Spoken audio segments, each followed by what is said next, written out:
Welcome to the Northeast Kingdom Voice. I'm your host, Scott Wheeler.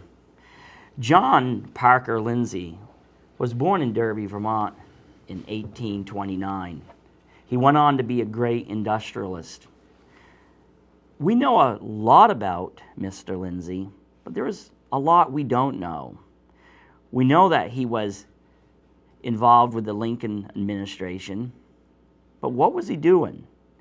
His obituary suggests that possibly he could have been a spy, or at least a bit into maybe a little bit of espionage, but you know what? We'll probably never know. But today's guest is Lyndall Lindy Palin of Derby. His wife is a direct descendant of Mr. Lindsay, and he has spent years trying to figure out who this man was and what he was doing.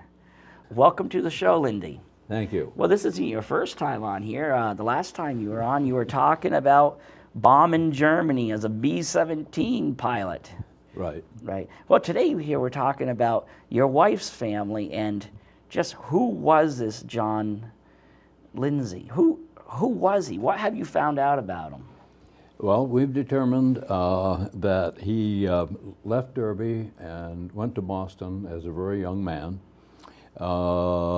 We know that he was married in Brookline in 1850. That marriage didn't last, and then we come to a part of the history that's pretty sketchy, but we believe that he lived in New Haven, Connecticut for a time and was engaged in manufacturing and inventing there. By 1856, he had moved to New York City, and he was engaged in manufacturing metal products. And during that period of time, he invented and patented a two-shot percussion rifle, and he got that patented in 1860. He was only 31 years old at the time. Then, according to his obituary, he did witness the signing of the South Carolina secession and the first attack on the flag. He then studied fortifications around Charleston, returned to Washington, and laid out plans before General Scott and President Lincoln, a diagram of the area around Fort Sumter. And we have in our family file, my wife's family file, a little note that President Lincoln wrote the following. He said, "Assistant Secretary of War, Mr. Watson, please see Mr. Lindsay with his new gun and test it if you can. Oh, if you can find the time." And it's signed A. Lincoln, August 22nd, 1862. Then we do know that Mr. Lindsay sold about 1,000 of these rifles to the Union forces. They weren't very successful. They had a tendency to misfire, and according to an article that I read, they tended to damage both the firearm and the firearm. Oh, and incidentally, he sold those for $25 each. And there is one in the Gettysburg Museum, which I have seen. And did you know? Did you know it was there before you went to Gettysburg? I did not. Right. But we made the trip to Gettysburg mostly because I'm a history buff. My wife, not so much. Right. Yeah, I've talked to her about that. And so I particularly wanted to see Gettysburg. And when I got into the museum and I saw that they had a lot of rifles on display, then I specifically looked to see if I could find a Lindsay rifle, and I did. That's kind of interesting. You know, basically, in a way, it started in Derby, Vermont. Right. So he was in the South during periods of time where you wouldn't expect a Northerner to be especially documented, because he was there I think I read the obituary correctly. He was at Fort Sumter when it was fired upon. Yeah. So, like, what would a Northerner have Yeah. been doing there? And it said that he witnessed the draft of the secession by Right. Carolina. And I don't think he was there casually. He must have been sent there. Right. But I have no idea what his status was or what his mission was. Because he kept going back and forth, and just in that little letter he has from Lincoln, you know, it doesn't say speak to John Parker Lindsay. It was speak to Mr. Lindsay, and it made it sound like maybe the president actually knew him versus was just anybody. Right. And didn't you once tell me though that wasn't there a family member present when Lincoln was killed in the theater? This has come down through the family as what I call folklore, because Right. it's all verbal. We don't have any Right. written proof of it. But I did check the dates to see if they made sense. And his wife would have been about 7 months pregnant Right. at the time that Lincoln was assassinated. So it's conceivable that she could have been in the theater. The family lore says that she was in the theater that night.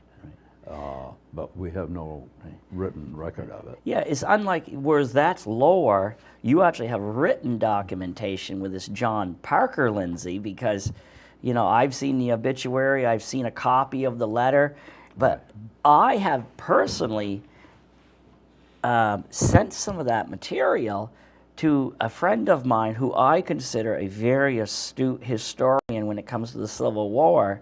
He might not be the best, but he really knows what he's looking for. And, you know, he cannot find, John Lindsay is on the internet for inventing the guns and all the stuff he did, but he can't find that connection of what he would have been doing in the South, and whether it doesn't appear he belonged to the military, and but the only thing he could figure is he was I don't know if the word would be spy, but he went in, did a little recon, and then went back. And but maybe history will never unveil what he was doing. It might not. And one of the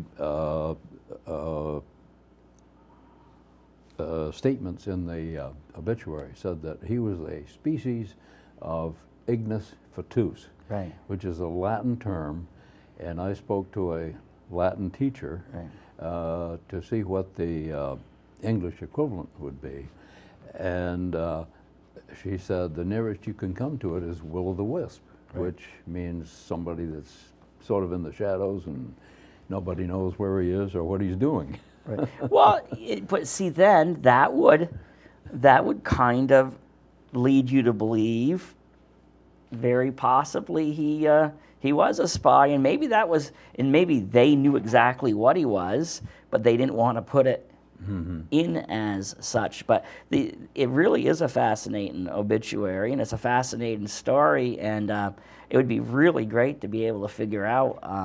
But how come you're interested in it, the story? Well, simply because I'm a history buff, and I'm also a little bit of a genealogy buff. Right. Now, and we were talking beforehand, although you're 91, you can't seem to remember right offhand any Civil War veterans as they were aging. I don't. I really don't. Because I bet you, your love of history goes way back, I assume, because I remember interviewing you when you first went up in the airplane. It was at the Derby airport, and you were fixated on kind of like your namesake is Lindbergh, Right.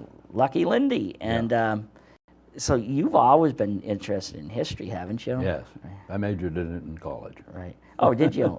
Now I know I've talked to your wife. She says, that's gone by. Yeah. But did you say you have at least one child who has a spark in her for history. Yes, I do. So it's going to, at least that's going to live on. Yeah, right. But you know, we talked about his weapons and that, and what you don't know about him, but you do know some things about him, and you know he invented this little thing, and I don't know if the viewers can see it well, but it's just a little, what is it made out of? Is it copper or something? I think it's brass. Brass, and probably every parent would like to have had one of these when your kids were young, or if you have young kids. It's actually a lock for a liquor bottle. You unlock it, you sit it over the top, and then you lock it, and then you put a little teeny padlock, so when you're out, the kids are not watering down your booze. And so that was one of them. What else did he invent? He had a patent on a safety pin, and we have one of the original boxes, Right. and we also have a sample here. He made a lot of small fasteners Right. for ladies' clothing and even men's clothing. Anyone who remembers back when men wore long stockings and garters, there Right. was a metal fastener on those, and he manufactured those. And I was thinking the patent date on this is 1877. 1870. So that was after the. So this was after the war. Right. Now, where was his plant located? John Street in New York City. And have you gone to just see if you could find out where it was? I know that his plant was on John Street, and I have his address, I think. He lived, it would be way down in lower Manhattan, and I've never been in that part of the city. Just trying to see where the heck that is.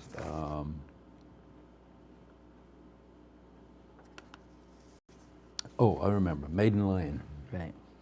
He lived on Maiden Lane. How big of a plant was it? Was it just a small thing, or? I have no idea. No, I know you had some theories because, for the viewers who don't realize it, most homes had, especially in the country, had the home dump. You didn't bring your garbage to a landfill. You found kind of a depression on your land, and that's where you dumped your debris. You live on Mr. Lindsay's property. Actually, you live in his summer house. We live in what was his summer house. And you said you found the family dump. Yeah, I found that many years ago when my wife Evelyn's mother was still living in the original Lindsay farmhouse, Right. which is on the same property, but not on the lakefront where we are. Right. And I used to prowl around that farm looking for stuff, and I found the dump, and I found quite a lot of these. So that makes you believe that maybe that was not one of his most. Well, I hate to say this, you'd have to then wonder how successful was he as an inventor, because he had a gun that blew up the people shooting it, and he had a liquor bottle top that might not have been a success. Yeah. Well, the safety pin was probably a big success. Oh, that's true. And I think further evidence of his success is, I believe he was only 55 when he retired. Well, that's it. Yeah, he moved back up here. He moved back to Vermont when he was 55, retired, and I was able to find a copy of his last will and testament, which was drawn up a year or two before he retired. And it's a very lengthy document and spells out exactly how the revenue from his inventions is to be paid, and of course to his widow, and if she's deceased, to his was children. was that the document where he put a little slight into his first wife? Yes. And what did he leave to his first wife? He left $1 to his first wife, and any issue thereof, meaning if they had had a trial, and I don't think he knew whether they did or not. But if he protected himself, he said if there was any issue, the sum of $1. Do you know what prompted him to move back to his hometown? I think it probably was just a case of he had made his fortune, so-called, felt that he could live out his years comfortably, and wanted to come back to Vermont. He liked to hunt and fish, and so I think that was the motivation. And my wife and my kids have always said, well, if he was so successful, how come there was no big money in the family? There was just property. And I told them, well, you have to remember that he died in 90 something, 1892. Right. And his widow lived until 1917. Right. So she probably exhausted most of the income that would have come from his inventions and whatever he had built up. But So what year did he move back up? he came back in 1884. So 1884. It was quite a bit after the Civil War, and I think you even knew how much land did he buy and how much for? It was about 60 acres. Right. And I don't really know what that figure is, but I do know that when he passed away and the property settlement was made, because he had 4 surviving, Right. Well, after his widow died, there were 4 surviving children. The house where we live, which was originally his summer house, Right. and 500 feet of lake, approximately 500 feet of lakefront, was valued in 1917 at $500.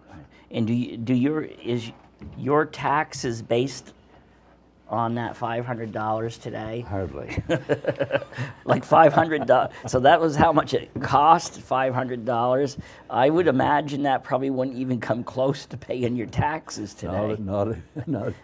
So how much of the land has remained in the family? Because if I understand right, the part of the property came down to your wife, where you Correct. live, but then there's other branches of the family that also owned. Correct, because Evelyn's grandfather had twin brothers and a sister who survived. One sister had passed away before Mrs. Lindsay passed away. Right. So the property was divided among all the children.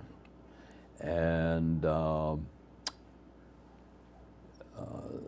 well, it gets a little complicated because then there was a succession of deaths in the next generation and so on. But essentially, there are 2 properties that are still in the Lindsay bloodline.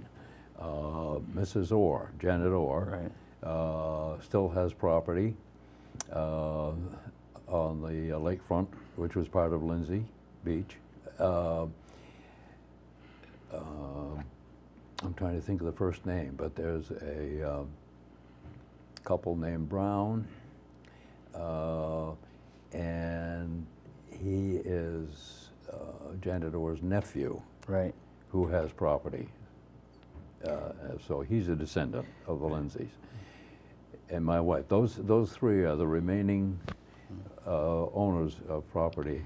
In the family homestead, not only your camp turned house, but the family homestead still stands, but it's owned by somebody else. The old family homestead is still there, and my mother-in-law was born there, and she lived there for quite a few years in her late years until she wasn't able to live there alone anymore.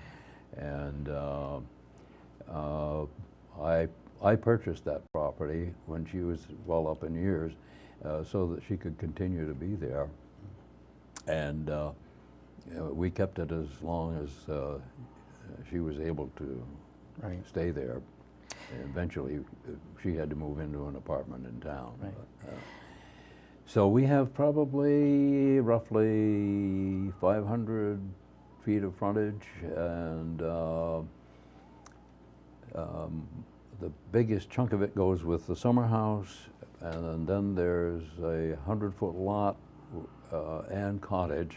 Right. And that cottage was built by not John P. Lindsay, but Howard Lindsay, his son, and given to my mother-in-law as a wedding gift. Right. So we have those two properties. Now, just for the viewers who, some of the older viewers probably remember your property when it looked like this, when it was Lindsay's Beach. That was a real hopping place back in its day. Yes, it was. So very busy place. Right. And so back to Mr. Lindsay. Have you run out of avenues where to look to find out? Because he did a lot, as you're talking about. He had all these inventions. He bought this land. That land ended up becoming a landmark with Lindsay's Beach, because so many people in this area learned how to swim on what is now your, front lawn. You're right there on the lake. Right. Have you run out of avenues now? I'm sort of at a dead end, and there's one other facet of his career which is kind of interesting. He was called to testify before a congressional committee after the Civil War and during the Grant administration. Really? There was a big scandal in New York at the New York Customs House. Mm-hmm. Grant had appointed a buddy of his who was in the Army. I think he was a colonel, and he had put him in charge of the Customs House, and there was a lot of graft going on, and the guy was still drawing his Army salary. And we have, I believe we still have, some extensive newspaper clippings from those days about Mr. Lindsay's testimony before the Congressional Committee exposing this graft and corruption in New York City. Some people might be thinking, and I think this kind of shows that they might be wrong in thinking this, but some people might be thinking, well, you know how obituaries are. You read, so a lot of people write obituaries, and most of it's fact, but you don't ever hear in it how somebody was a really horrible person. You'll hear they loved their family, they were endeared, everybody just adored them. So maybe they might be thinking, well, maybe the obituary is a little bit of embellishment. But these little things that you're saying, like the newspaper clippings and the letter from the president, all forms together as a person who had a lot of stature. I think that there was no question about what he was a pretty prominent man in his time. He headed up. It had a long name. They didn't call it just the Republican Party. It had a couple of other names that went with it. But he was the head of that in New York.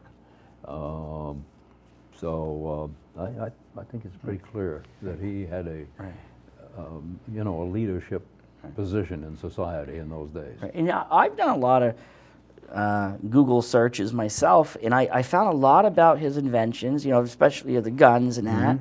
But there are pieces that just seem to be missing. It's like, for example, I know you have some memorabilia that you're not quite certain whether it's original of the Booth brothers perform, and you have, I don't even know what you'd call, I don't know if it's a billboard or what is it? It's an old-fashioned billboard that would have been displayed outside the theater. Right.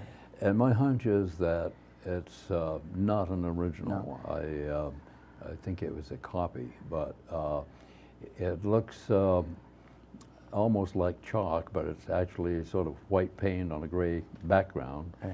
And it shows the cast. The play was Julius Caesar. Right. And John Wilkes Booth and his brother and father were all in that play, and it was playing at the Winter Garden Theater in New York. And I think the Winter Garden might still exist. I am not sure of that. Well, did that occur during the period? No, that wouldn't have occurred when he was living in New York. Yes, it would have during his time when he was in New York. Yes. And did that come way down? Did that Booth memorabilia, did that come all the way down from Mr. Lindsay? I don't believe so. I think Evelyn's mother got that somehow, and I don't really know how. Right. Well, what I'm hoping is, I'm hoping that somebody will contact you or I when they watch this, and I'm going to still put out some feelers. I just find it to be one of the, after you showed me all your facts, you showed me the obituaries, and I just think it's such a great story, and it would be great if we could really figure out who this guy was. You know, 'cause we know so much about him, but we know so little about him in other areas. One of the things that I think should be available, I haven't figured out how to do it.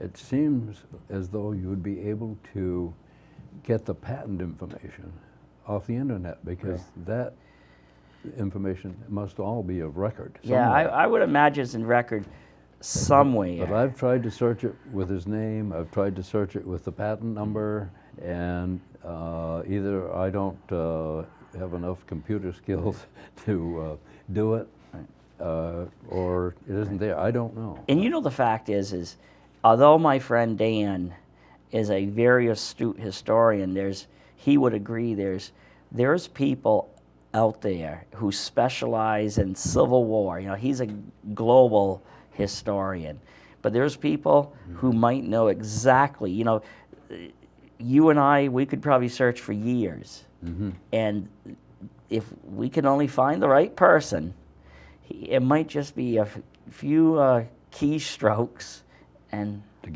it'll be there. Because you got to admit is you've lived, you know, almost 100 years. The idea of how you do your research now on the computer, you probably didn't ever, you know, when you were in high school, you probably never imagined that you were going to be able to sit on something and do all your research right from home. Not even the foggiest idea. So, all right, we only have a couple more minutes. Do you think you're going to live? Because you got to admit, you're in the prime of life. You might be 91, but do you think you're going to be able to solve this? I don't know. I would love to. I'll put that on my bucket list. Yeah, that's it. Because you've got to solve it before you go. Because you know, if you go first, Evie isn't going to solve it because she won't pursue it. For two reasons. One, she's not as interested in history as I am, and number two, she's even less has no interest in the computer. Right. Oh, she doesn't use a computer, huh? She does not. Huh. So, if any viewers out there can help us, we're both in the book. Give us a call, because we are at a standstill. And as I say that is, we're also out of time. Okay. So, well, I want to thank you for coming on, because it's great having you on. You're such a wealth of information. So, all right. Okay. Thank you. Thank you for coming on. Thanks for the opportunity, Scott. And thank you to the viewers for tuning in to another segment of the Northeast Kingdom Voice.